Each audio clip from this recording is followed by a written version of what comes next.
সাক্ষাৎকার হাসান আজিজুল হক। লোকটা গত শতাব্দীর কায়দামাফিক সূর্যাস্ত দেখছিল। তার চোখে ফুটে উঠেছিল তন্ময় কল্পনা। বাঁদিকে চওড়া নদী, সেখানে সূর্যের প্রতিবিম্ব ডুবে যাচ্ছে। খানিকটা স্রোত সিঁদুরের মতো হিঙুল। স্রোত পেরিয়ে বালির চড়া ধূসর হতে হতে আস্তে মিলিয়ে যায়। লোকটার ডান দিকে বিরাট মাঠ। মাঠ উঁচু নিচু, মধ্যে মধ্যে টিলাও আছে। এতক্ষণ লাল রং মাখানো ছিল, এখন মিলিয়ে যাচ্ছে। সূর্যাস্তের আগে এবং পরে অনেক কিছু দেখার থাকে। সূর্যাস্তের পরে খানিকক্ষণের মধ্যে সবকিছু আঁধারে ডুবে গেলেও। তখন পাকা রাস্তার ওপরে গড়াদার ইস্পাতের পাত দিয়ে ঘেরা কামড়া পিঠে বয়ে নিয়ে একটা গাড়ি এসে দাঁড়ালে তার টের পাওয়ার কথা নয়। রাস্তার ওপরে বুটজুতোর আওয়াজ সে খেয়াল করেনি। বুটজুতোগুলি চষা জমির ওপরে নেমে ধপধপ শব্দ তোলে, তাও তার খেয়ালে আসে না। কিন্তু যখন সে মোলায়েম মৃদু গলার কথা শুনতে পায় তার কানের কাছেই, আসুন, তখন আর তার সচেতন না হয়ে উপায় থাকে না। সে পিছনে ঘাড় ফেরাতেই আবার মৃদু গলায় আহ্বান শুনতে পায়, আসুন। সঙ্গে সঙ্গে সে ফিরে আসে। তীরের অগ্রভাগের মতো সূক্ষ্ম তীক্ষ্ণ বর্তমানের মুহূর্ত তাকে আগাগোড়া গেঁথে ফেলে। যারা ডাকে তাদের সংখ্যা 2, কিন্তু তাদের ভালো দেখা যায় না। লোকটা শুধু টের পায় তার ঘাড়ের নিচ থেকে শির দ্বারা বেয়ে কোমর পর্যন্ত একটা হিম স্রোত নেমে গেল। একজন এগিয়ে এসে তার কনুইয়ের কাছে ধরল। বরফের মতো ঠান্ডা স্পর্শ। লোকটা উল্টো দিকে ঝুঁকে পড়ে। বুটজুতোওয়ালারা তার ঘাড়ের কাছে খিমচে ধরে তাকে টেনে তোলে। তখন লোকটা তাদের অনুসরণ করে মাতালের মতো টলতে টলতে পাকা রাস্তায় এসে ওঠে। এতক্ষণে সে হুমদো গাড়িটাকে দেখতে পায়। সেখান থেকে একজন আরও মোলায়েম গলায় বলে, এই যে, এদিকে। বেশ কষ্ট করে গাড়িটার পিছন দিক দিয়ে সে খাঁচায় ঢুকল। সিঁড়ি নেই, থাকলে ভালো হতো। ভিতরে ঢুকতেই ঘাড়ে ধাক্কা দিল কেউ। লোকটা বোধহয় হাঁ করেছিল।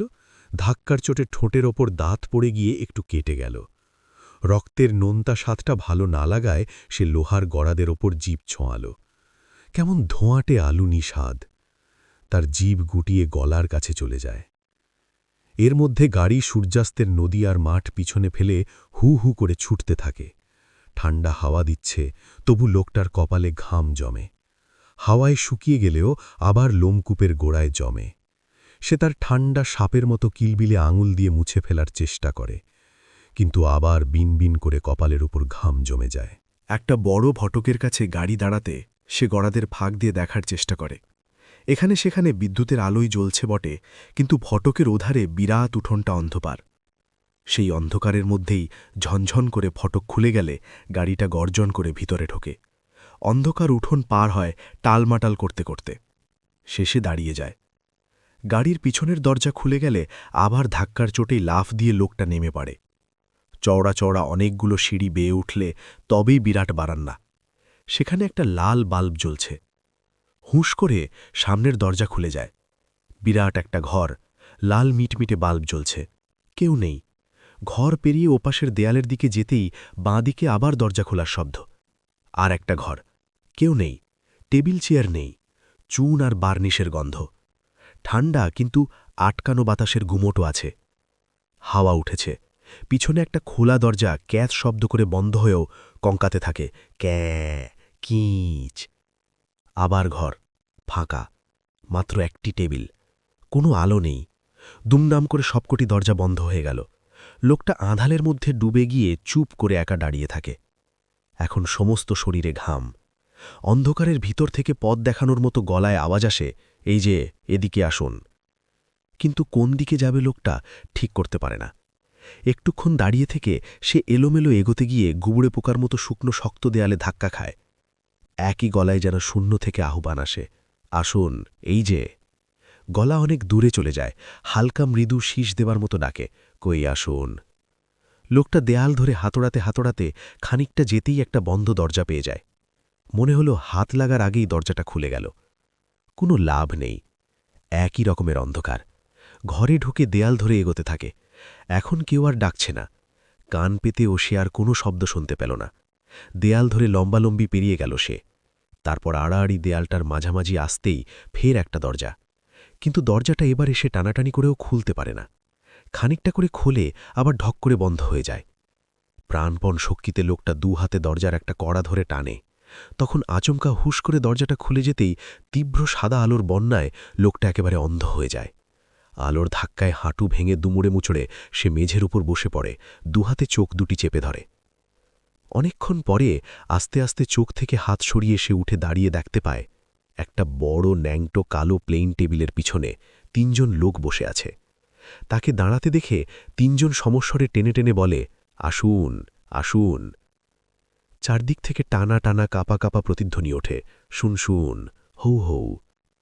লোকটা একটু ভালো করে চেয়ে দেখে ঘরে আছে চুনকাম করা সাদা দেয়াল ৪, বড় টেবিল ৩, টেবিলের পিছনে ৩ চেয়ারে মানুষ ৩, টেবিলের সামনে ফাঁকা হাতলহীন কালো চেয়ার ১। মাঝখানের লোকটা ধীরে ধীরে উঠে দাঁড়ায়। সে রোগা লিকলিকে, শার্টের হাতা কোনোই পর্যন্ত গোটানো, চামড়ার উপর দিয়ে হাতের গিঁটটা ফুটে উঠেছে। বোঝা যায় সে খুবই সঙ্গম দক্ষ। তার চোখ একটুও নড়ছিল না। উঠে দাঁড়িয়ে টেবিলটাকে ঘুরে এগিয়ে এসে লোকটার দিকে হাত বাড়িয়ে বলে, ধন্যবাদ, এসেছেন বলে আপনার কাছে আমরা বড়ই কৃতজ্ঞ। একটু হেঁট হয়ে এসে বলে, দয়া করে আমাদের কৃতজ্ঞতা গ্রহণ করুন।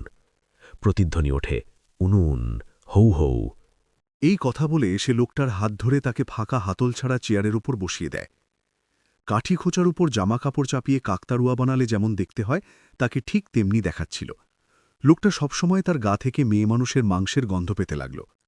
সূর্যাস্ত প্রেমিকটিকে চেয়ারে বসিয়ে দিয়ে টেবিল ঘুরে সে তার নিজের চেয়ারে ফিরে গেল। অন্য দুজন চুপচাপ বসে আছে। চেয়ারে বসে টেবিলের ওপর শুকনো কনুই দুটো রেখে সে চিন্তিতভাবে মোটা চাপা গলায় বলল, তারপর কেমন আছেন রহমান সাহেব? অন্য দুজন মৃদুকণ্ঠে সায় দিল, হ্যাঁ, তারপর কেমন আছেন রহমান সাহেব? লোকটা অবাক হওয়া গলায় খানিকটা ঠেকে ঠেকে উত্তর দিল, আমার নাম তো রহমান নয়। দেওয়াল টেওয়াল চালিদিক থেকে পরিষ্কার শোনা গেল, নাম তো রহমান নয়, অয় অয় অয় অয় অয়। মেয়ে মানুষের গন্ধওয়ালা সঙ্গমদক্ষের মুখে মৃদু হাসি ফুটল, আর শিকারী বেড়ালের মতো তার গুঁফ একটু নড়ে উঠল। রহমান নয় নাকি? তাহলে নামটা কি শুনতে পাই? লোকটা ৩ বার ঢোক গিলে বলল, আমার নাম হুমায়ুন কাদির। তাই নাকি? তা রহমান সাহেব, কবে থেকে হুমায়ুন কাদির নামটা চলছে? আমার নাম তো বরাবরই হুমায়ুন কাদির। বরাবরই হুমায়ুন কাদির? বা বা বা, আপনার নাম বরাবরই হুমায়ুন কাদির। সাব্বাস, বেড়ে বলেছেন রহমান সাহেব। হুমায়ুন কাদির সাহেব, বেড়ে বলেছেন, বেড়ে বলেছেন, ইত্যাদি ইত্যাদি। সামনের লোকটা তখন ভয়ানক গম্ভীরভাবে বলল, রহমান সাহেব, ওসব কথা থাক, আমাদের একটা খবর দিতে হবে। আপনাদের এক একটা নাম কতদিন চলে, আর মোট কটি করে নাম আপনাদের এক একজনের আছে, আর মোট কজন আপনারা আছেন? আমাদের মাত্র একটি নাম, আমার নাম গোলাম কবির, এর নাম গোলাম রব্বানী, এর নাম গোলাম নবী। এক নিঃশ্বাসে এতগুলো কথা বলে লোকটা চুপ করে। বাদিকের লোকটি সে বড় চমৎকার দেখতে, তাকে সঙ্গমপ্রিয় বলা যায়। বলল, গোলাম রব্বানী আমার নাম। ডানদিকের টেকো মোটা লোকটা পুরনো ময়লা টাকার গন্ধ পেরোচ্ছে তার গা থেকে বলল, আমার নাম গোলাম নবী। কিছুক্ষণ সব চুপচাপ। তারপর গোলাম কবির খুব ধীরে ধীরে গোপনে গালাগালি দেবার মতো করে দাঁতের ফাঁকে চিবিয়ে চিবিয়ে বলে, ঠিক আছে রহমান সাহেব, বাজে কথায় সময় নষ্ট করার দরকার কি? আপনি শুধু বলুন শেষ কবে আপনার নামটা বদলিয়েছেন, হুমায়ুন কাদির নামটা কবে নিলেন? আপনাকে সময় দেওয়া যাচ্ছে, বলে ডান হাতটা সে মুজু করে ধরে। সঙ্গে সঙ্গে বাকি দুজনও ডান হাত তোলে। লোকটা হুমায়ুন কাদির একটু কেঁপে কেঁপে উঠে বলে, আমি জানি না। জানেন না না? আচ্ছা মনে করে দেখুন তো, ২ মাস আগে মঙ্গলবার দিন সন্ধে ৭:২৯ ৪ নম্বর মোড়ের দোকান থেকে পান খেয়েছিলেন। পান মুখে সিগারেট ধরিয়ে রাস্তায় এসে দাঁড়াতেই একটা সাইকেল আপনার গায়ের উপরে পড়ে। সাইকেলওয়ালা আপনাকে বলে, এখানে কি? অবশ্যই তা আপনার শুনতে পাবার কথা নয়। আপনার নামটা কি সেদিনই রাখা হয়নি? বেশ করে ভেবে দেখুন, মনে পড়ে কিনা। হুমায়ুন কাদির চুপ করে বসে থাকে।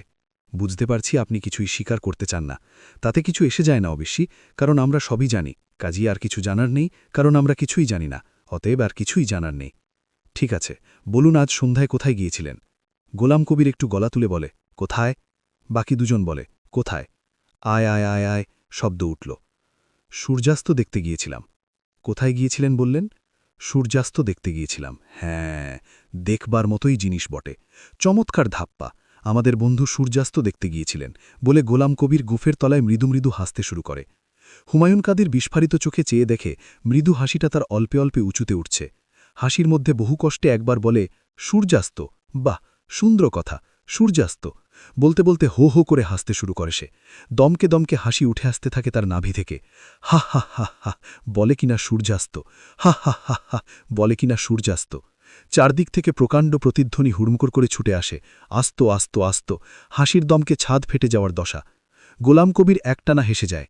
খানিকক্ষণের মধ্যে তার দুচোখে পানি জমে যায় টলটলে হয়ে, মুখ টকটকে লাল হয়ে যায়। কপাল ছেড়ে চোখ দুটো ঠিকরে বাইরে চলে আসার উপক্রম হয়। এক নাগাড়ে বলতে থাকে, সূর্যাস্ত বললেন তাই না? তা কেমন দেখতে জিনিসটা? কি রং, কি মাপ, কত ফিট বাই কত ফিট, ওপরটা কেমন, ভেতরটা কেমন, মানে অভ্যন্তরভাগ আপনার বউয়ের ইয়ের মতো নাকি? এখানে সূর্যাস্ত দেখাতে এসেছেন? বলেই হাসি একেবারে বন্ধ করে দিয়ে ভয়ানক গম্ভীর হয়ে গোলাম কবির বলল, আসল কথাটা বলুন, কতজন ছিলেন? আর তো কেউ ছিল না। 5 জন তো ছিলই, আপনাকে ভালো কথাই বলছি, 5 জন নিশ্চয়ই ছিল। কোথায় বসেছিলেন আপনারা? আর কার কার আসার কথা ছিল তাদের নামধাম বলুন।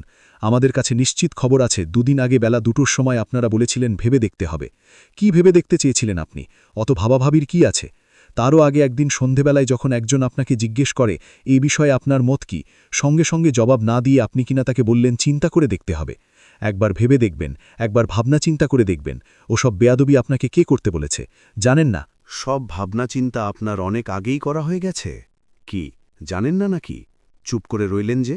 হুমায়ুন কাদির অসহায়ভাবে বলল, আমি একটুও ভাবনা চিন্তা করতে চাই না, আপনা আপনি এসে যায়। গোলাম কবির ভেঙচি কেটে বলল, আপনা আপনি এসে যায়।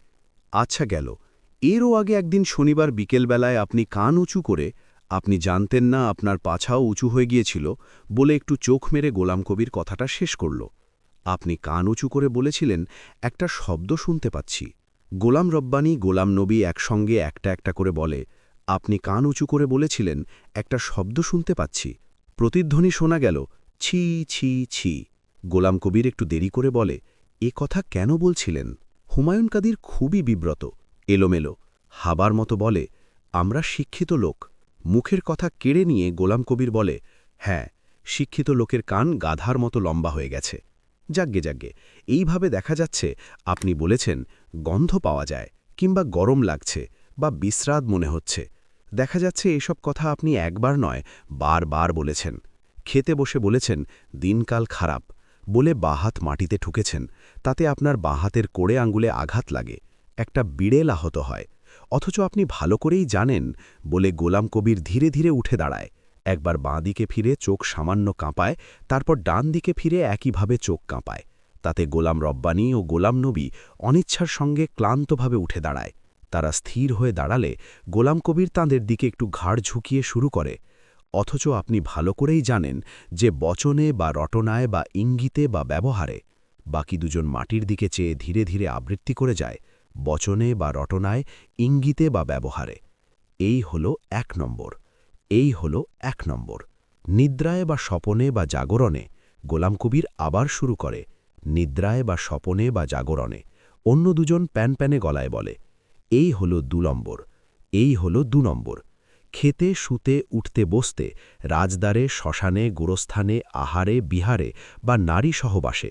অন্য দুজন একইভাবে বলে যায়, খেতে শুতে উঠতে বসতে, রাজদ্বারে শ্মশানে গোরস্থানে আহারে বিহারে বা নারী সহবাসে, ইত্যাদি ইত্যাদি।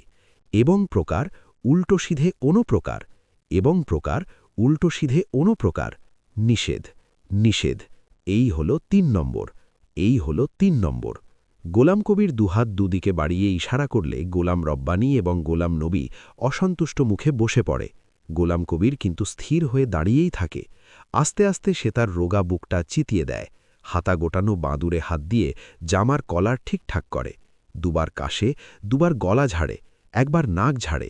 3টে বল্টু খুলে যাওয়ার ঘটাং ঘটাং শব্দ হয়। ঘর করে বুকের মধ্যে একটা চাকা চালু হওয়ার আওয়াজ আসে। তারপর অতি দ্রুত সে তার গলার ভেতর থেকে বাজ ফেলতে থাকে। ঘন ঘন বাজ পড়ার আওয়াজে আর বিকট প্রতিধ্বনিতে হুমায়ুন কাদিরের কানে তালা লেগে যায়। কোনো রকমে সে শুনতে পায়, আমরা নিজেরা নিজেরা একতা, আইন শৃঙ্খলা, দাঁড়িয়ে বসে বা মাটিতে শুয়ে যদি তা কোনোদিন দেখিয়ে দিতে পারি একসঙ্গে একসঙ্গে যে যেখানে আছে, ঠিকঠাক পরিকল্পনা। বেশ, তাহলে এই আপনার শেষ কথা? তাহলে এই হচ্ছে আপনার সর্বশেষ মারাত্মক জঘন্য? অন্য দুজন একটু নড়েচড়ে বলল, আপনার সর্বশেষ মারাত্মক জঘন্য? গোলাম কবির ভয়াবহ চিৎকার করে উঠল। তার রগের দুপাশে শিরা উঁচু হয়ে উঠে চোখে রক্ত দেখা দিল। লাফ দিয়ে উঠে দাঁড়িয়ে দুহাতে পাঁজর চেপে ধরে বিরাট একটা দম নিয়ে সে ফেটে পড়ল। বলুন। 4টে সাদা দেওয়াল একসঙ্গে দুলতে থাকে। আলো কমে আসে। আবঝা আলোর মধ্যে হুমায়ুন কাদির দেখতে পায় 3 জন একসঙ্গে উঠে দাঁড়িয়ে বড় বড় সাদা দাঁত বের করে বোমার মতো ফেটে পড়ল। বলুন। 3 জনে একসঙ্গে তার দিকে আঙুল উঁচিয়ে রাগে কিসকিস করতে করতে বলল, এই শেষ তাহলে? বলেই গোলাম কবির লাফ দিয়ে টেবিল ছেড়ে মেঝে দাঁড়িয়ে বলল, তাহলে শুরু করা যাক। বাঁশ দুটো কোথায়? গোলাম নবী মুহূর্তে উধাও হয়ে গিয়ে একজোড়া 4 হাত লম্বা বাঁশ নিয়ে ফিরে আসে। তখন গোলাম কবির হুমায়ুন কাদিরের কাছে এসে বলল, জামাটা খুলুন। সে জামা খোলে। গেঞ্জিটাও খুলুন। গেঞ্জি খোলা হলে সে বলে, জুতো মোজা খুলে ফেলুন। হ্যাঁ, এইবার মেঝে হাঁটু গেড়ে বসুন। হুমায়ুন কাদির হাঁটু গেড়ে বসল। খুবই সহানুভূতির সঙ্গে তার হাত দুটো উপরের দিকে তুলতে তুলতে গোলাম কবির বলে, হাত দুটো এই রকম করে তুলুন। সে হাঁটু গেড়ে খালি গায়ে হাত তুলে বসলে গোলাম কবির বলে, রব্বানি, তোমার সেই দামেস্কের ছুরিটা কই? বিরাট সাদা একটা ছুরি বের করে গোলাম রব্বানি বলল, এই যে। গোলাম কবির নির্দেশ দেয়, এদিকে এগিয়ে এসো, এর ঠিক পিঠের কাছে দাঁড়াও, মাত্র একবার চান্স পাবে। হ্যাঁ, ঠিক আছে, এইভাবে দাঁড়িয়ে থাকো। এসো গোলাম নবী। বাঁশ দুটো গলার দুদিকে ঘাড়ের ওপর একটা, গলার দিকে একটা লাগাও। এই আমি এদিকটা ধরছি, ওদিকটা তুমি। মাত্র একবার চাপ দেবে, মনে আছে? আচ্ছা রহমান সাহেব, 2 মিনিট ইচ্ছে হলে কিছু ভেবে নিন।